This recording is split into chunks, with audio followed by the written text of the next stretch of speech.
চলতি বছর একাদশ শ্রেণীতে ভর্তি প্রক্রিয়া শুরু হচ্ছে জুলাইয়ের শেষ সপ্তাহে। তবে এবারের ভর্তি মৌসুমে শিক্ষার্থীদের জন্য অপেক্ষা করছে বড় ধরনের নীতিগত পরিবর্তন। শিক্ষা বোর্ড সূত্রে জানা গেছে, নতুন নীতিমালায় কোটা ব্যবস্থা পুনর্গঠন, ভর্তি প্রক্রিয়ার সময়সীমা, কারিগরি সমন্বয় এবং ভালো কলেজে প্রবেশের শর্তাবলীতে পরিবর্তন আসতে পারে।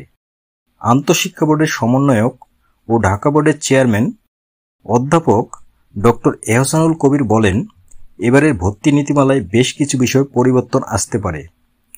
বোর্ডের পক্ষ থেকে 2025 সালের ভর্তিকে সামনে রেখে কোটা ব্যবস্থা, মেধাক্রম অনুযায়ী অগ্রাধিকার, মাইগ্রেশন প্রক্রিয়া এবং বেসরকারি কলেজগুলোর পরিস্থিতি বিবেচনায় রেখে খসড়া প্রস্তাব তৈরি হয়েছে। বর্তমানে কলেজ ভর্তিতে 7% কোটার মধ্যে 5% মুক্তিযোদ্ধা সন্তান ও 2% শিক্ষা মন্ত্রণালয়ের বিভিন্ন অধিদপ্তরের জন্য সংরক্ষিত।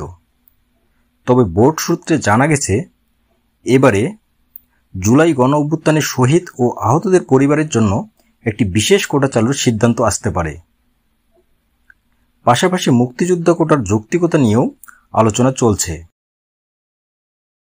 এবছর এসএসসিতে উত্তীর্ণ হয়েছে 13,03,426 জন শিক্ষার্থী, যার মধ্যে জিপিএ 5 পেয়েছে 1,39,032 জন।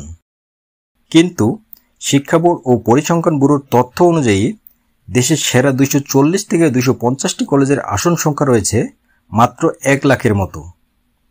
তাই বোঝাই যাচ্ছে, জিপিএ 5 প্রাপ্ত শিক্ষার্থীদের একটি বড় অংশ ইচ্ছামতো কলেজে ভর্তি হতে পারবে না।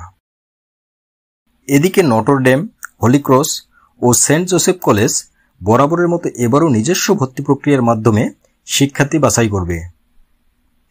অন্যদিকে ঢাকার অভিজাত আরও কিছু কলেজ, যেমন ভিকারুন্নিসা রেসিডেন্সিয়াল, রাজুক, ধানমন্ডি আইডিয়াল ইত্যাদি কলেজের আসন সংখ্যাও খুব সীমিত। তবে হতাশ হওয়ার কিছু নেই।